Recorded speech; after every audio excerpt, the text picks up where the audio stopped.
Quem é de Deus vive e pratica a palavra de Deus. Não é movimento de igreja. Aí Paulo diz a Tito aqui, ó, carta de Paulo a Tito, capítulo 1, versículo 15. Versículo 16. Confessam que conhecem a Deus, mas negam-no com as suas obras. Eles confessam que conhecem a Deus, mas eles negam a Deus com as suas obras, com os seus conceitos, com o seu entendimento, com a sua prática de fé. Estão negando a Deus. Estão negando a Deus. Vai perguntar aos muçulmanos se aquilo que eles estão fazendo é em nome do diabo ou é de Deus. Eles vão dizer que é de Deus, mas aquelas obras levam eles a negar a Deus. Meus irmãos, é muito sério. Aqui você escuta a palavra que edifica. Aí Paulo está dizendo, confessam que conhecem a Deus, mas negam-nos com as suas obras, sendo abomináveis, desobedientes e reprovados. Reprovados para toda boa obra. Eles dizem que conhecem a Deus. Eles dizem que são de Deus, mas negam a Deus com a sua mente, dentro do entendimento que estão, dos preceitos, da doutrina que estão seguindo, dentro das práticas que vivem, dentro dos rituais, dentro dos movimentos, dentro dos pactos, dos votos, dentro dos cultos cerimoniais que dizem que é o poder de Deus, que são abomináveis, reprovados por Deus, porque nada disso é o que Deus pediu. Nada disso a doutrina de Cristo ensina. O que esse povo está vivendo em nome de Deus. Eles confessam apenas, eu conheço a Deus, somos de Deus, estamos fazendo a obra de Deus, só que não. Através da prática dele, do entendimento dele, eles estão negando a Deus. Eu estava abordando 2 adeptos dos mormons, da doutrina de Joseph Smith, e eles disseram, não, nós somos a igreja verdadeira de Cristo. A única igreja de Cristo somos nós, os mormons. Sim, mas qual é a tua regra de fé e prática? O que reza a tua doutrina?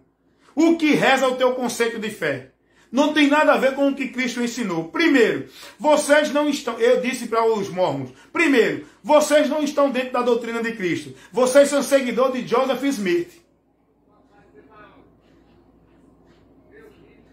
Como é que vocês são igreja de Deus? Igreja de Cristo. A igreja de Cristo não está alicerçada em ensino de homem algum. Vocês estão dentro dos ensinos que vocês entendem pelo qual vocês salvam. Que o anjo diz em vocês, nessa mitologia, que veio um anjo do céu em forma de homem e trouxe a revelação da salvação para Joseph Smith, que formulou o livro de Mórmon. É esse o entendimento, isso é o que reza, isso é o que eles entendem lá dentro do sistema religioso dos mormons. E a salvação, a verdade da salvação, não foi trazida por anjo, não foi trazida para homem. Foi o próprio Jesus que trouxe e anunciou essa verdade que liberta, que é a verdade da salvação para todo aquele que crê. E Jesus não estabeleceu uma igreja, um homem, instituição ou líder humano como se fosse o supremo do povo dele. Porque o único pastor, o único sacerdote, o único líder que nós temos que seguir na igreja de Cristo é o próprio Cristo, a sua palavra. Não é pastor, nem papa, nem padre, nem sacerdote, nem ancião, nem seja qual for o título que se dão a esses homens dentro das igrejas. Jesus não deu a gente direção para seguir a nenhum homem e guardar a palavra de nenhum líder. Ele disse, vocês serão meus discípulos, se ouvirem e praticarem a minha palavra. Não é de Joseph Smith, não é de pastor, nem de papa, nem de padre, nem de nenhum líder religioso. É a palavra de Cristo. E essa palavra de Cristo, eu conheço ela nas Escrituras, conhecendo e examinando a doutrina de Cristo, para não me desviar dela e não ser reprovado por Deus. Deu para você entender? Então, eles dizem que conhecem a Deus, mas negam a Deus com suas obras. Por onde é que os mormons entendem que vão ser salvos? É através do único meio exclusivo sacrifício de Cristo pela humanidade? Não. Eles acreditam que serão salvos através do batismo pelos mortos. Eles acreditam que só serão salvos porque estão dentro da verdadeira igreja que é a de Mórmon.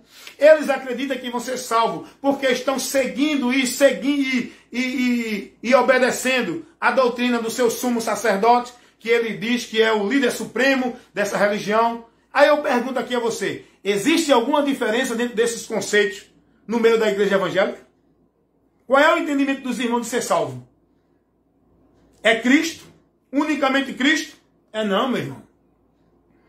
A maioria dos evangélicos entende que vão ser salvos porque estão na igreja A, B ou C, porque são praticantes da igreja, porque estão indo para os cultos, porque estão fazendo os trabalhos, porque estão participando das atividades da igreja. Eles entendem isso. Eles entendem que se não estiver na igreja, eles não têm comunhão com Deus. Porque eles são ensinados assim. Olha, quanto desespero não houve quando surgiu essa pandemia logo no começo. Que o governo determinou fechar os templos. Aí o povo se desesperou. E agora, como é que a gente vai cultuar a Deus? A gente não pode mais adorar a Deus? Olha para aí. Que falta de conhecimento dos irmãos. Porque os irmãos entendem que adorar a Deus é na igreja. Eles são adoradores dentro de conceitos humanos, preceitos dos homens, e não da palavra. Porque o lugar de adorar a Deus, eu sempre digo isso às pessoas, não é igreja, não é templo, não é local geográfico. Jesus ensinou isso à mulher samaritana. Quando questionou a Jesus, querendo saber qual era o lugar que deveria adorar a Deus. Jesus disse, olha mulher, eis que a hora vem e é chegada. Porque no Velho Testamento tinha que ir ao templo, local, estrutura de cimento, o templo lá em Jerusalém. Mas com a vinda de Jesus, estabeleceu um novo pacto de Deus com os homens para trazer os homens a si. Não é mais através dos rituais e dos cerimoniais e das ordenanças que a lei pedia. Agora é através da fé em Cristo. E esta fé, ela é firmada naquilo que não se vê. Mas temos a plena convicção de que existe e é real. Porque a fé é o firme fundamento das coisas que não se vê. Certeza e prova das coisas que se esperam. E Jesus disse àquela mulher, mulher, não é mais em monte, não é mais em templo, local de adorar a Deus, não é igreja, não é local nenhum geográfico. Porque a hora vem e já é chegada essa hora em que os verdadeiros adoradores adorarão a Deus, não é em local, é em espírito e em verdade. Esta adoração a Deus é no meu interior, no meu espírito, no meu ser interior, verdadeiramente, crendo nele, guardado por ele, confiando nele, convertido a ele. Aí é a adoração que Deus recebe. O templo não é a igreja, é você. Templo e morada do Espírito Santo de Deus, aonde Deus habita, que é casa de Deus. Mas o povo não quer aprender isso. O povo insiste em viver a sua formalidade religiosa, porque ao longo dos séculos foi isso que eles foram instruídos, e mesmo que a verdade venha adverti-los, eles não querem dar ouvido à verdade. Morrerão na sua direção fora da verdade, porque eles não estão submissos a renunciarem. Não estão submissos a tomar a atitude que Saulo tomou. Era um fanático da religião farisaica. O apóstolo Paulo, ele era fanático, ele era zeloso da religião. O texto diz isso. Paulo relata isso na sua defesa. Ele era zeloso da religião, cumpria todas as normas, todos os mandados, todas as regras que a religião pedia, vivia a sua devoção à religião farisaica. Mas quando Paulo se converteu a Cristo, ele abriu mão de tudo aquilo que ele foi instruído como valor, como meio, como forma de buscar a Deus, porque aquilo era o caminho da mentira, porque a verdade é Cristo e só está na verdade quem está vivendo na doutrina de Cristo. Aqueles que estão ainda vivendo dentro desse entendimento, vou para a igreja adorar, vou para a igreja buscar a Deus. Meu irmão, entenda aí, usa a inteligência. Como é que tu vai buscar a Deus se a Bíblia diz que Deus habita em nós? Você tem que entender que Deus está em ti, meu irmão. Tu tem que viver o temor, a reverência. Não é dentro de igreja não, é na tua vida, de dia, de noite, de manhã, dormindo, acordado, andando, parado. Porque Deus está em nós, Deus habita em nós. Deus não habita em templo feito por mão de homens. A casa de Deus não é igreja, local, estrutura física, geográfica. A casa de Deus somos nós que se convertemos a Cristo para ser morada do Espírito Santo, selado, membro do corpo de Cristo, que é a igreja, o povo de Deus que vai ser levado, que não é povo de religião ou de igreja ministério. É o povo que está selado pelo Espírito Santo. Esse é o povo de Deus, chamado igreja, que vai ser levado para os céus no arrebatamento, quando Jesus vier buscar esse povo que é chamado de noiva, para o casamento, a união eterna, que não haverá mais separação. Então o povo não quer a instrução da palavra. O povo não quer ser corrigido nisso. Se você falar isso para alguém, que eu falei aqui agora, o povo vai criticar você, vai dizer que você está falando de igreja, de pastor, de ministério, vai dizer que você é um desigrejado. Por quê? Porque o povo não foi ensinado a raciocinar. O povo está com a sua mente cauterizada, acreditando naquilo que o seu líder fala e acabou-se.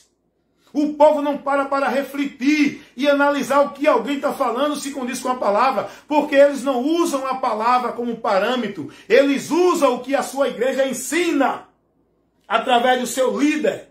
Eles são seguidores de líder dentro de igreja, e não discípulos de Cristo guardando a palavra. Eles não são cristãos, são igrejanistas, que vivem o igrejanismo.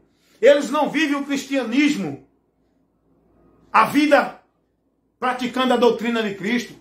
Eles vivem o igrejanismo, a vida praticando a obra de igreja, onde eles são devotos, onde ele vive os usos e costumes, as proibições, as normas, as regras, os cerimoniais, os cultos, a vida religiosa. São discípulos de homens, não são cristãos. Então, Paulo está dizendo aqui, irmãos, é muito interessante isso. Confessam que conhecem a Deus, mas negam-nos com as suas obras, sendo reprovado para toda boa obra, porque não estão dentro da doutrina de Cristo. Dá uma lidinha aí, Tito, capítulo 1, versículo 16. São reprovados. Deus tem reprovado muitos ajuntamentos, muitas congregações que estão vivendo sacrifício, uma adoração a Deus em vão.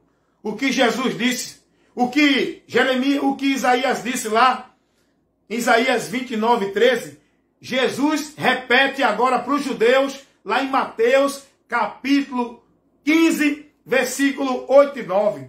Jesus repete a mesma advertência que Deus usou o profeta Jeremias, lá em Jeremias 29, 13. Jesus agora repete para o povo lá, porque estava vivendo o mesmo conceito, a mesma prática, a mesma forma, dentro do entendimento de Deus, que o povo de Israel, o povo judeu, no tempo de Isaías estavam vivendo.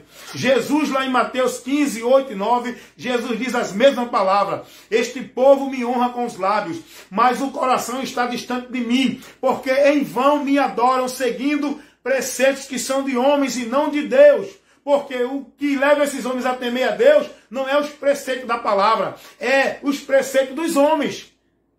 A lei dos homens, os mandamentos dos homens. Olha o temor do povo religioso a Deus como é. Ah, eu não uso brinco, eu não vou cortar o cabelo, eu não uso batom, olha, eu não posso fazer isso, eu não posso comer isso, eu não posso ir ali, porque a minha igreja não permite. A vida deles com Deus é dentro do que a igreja determina, entendeu aí? Não é dentro da palavra. Aí com isso eles estão negando o que a palavra manda, não se submetem à palavra, através de guardar as normas da igreja, que leva ele a transgredir as normas de Cristo. Tem muita regra de igreja que faz o povo transgredir ao mandamento que Cristo deu à igreja. É só examinar. Eu não estou falando aqui água com açúcar, estou falando aqui a palavra verdadeira, absoluta, que abre o entendimento, que nos faz ser sábio para refletir. O que falta no povo é pensar, raciocinar, é ser mais apto a ouvir do que a se levar pela emoção, vivendo sacrifício de tolo. O povo precisa ser instruído. O povo precisa ter o entendimento transformado, iluminado, que está entenebrecido, porque o Deus desse século cegou o entendimento dos incrédulos, para que não lhe resplandeça a luz do Evangelho da glória de Cristo, a doutrina de Cristo, o ensinamento de Cristo, que faz o homem ter uma vida verdadeira com Deus, chegando a Deus e caminhar com Deus. Bíblia. Então é isso aí, meus amados. Reflitam nisso. Essa é a instrução nesta noite, nesta live de instrução aqui, na minha página no Face que eu trouxe. Eu não quero me alongar, me estender mais, porque o que aqui foi falado dá muito bem para levar você ao esclarecimento e convidar você à prudência para pensar e analisar o que você ouviu agora, dentro do que você está vivendo, para que você seja orientado, corrigido, instruído e que você se converta e venha servir a Deus, seguindo e guardando e praticando a doutrina de Cristo. Jesus disse: sobre esta pedra edificarei a minha igreja.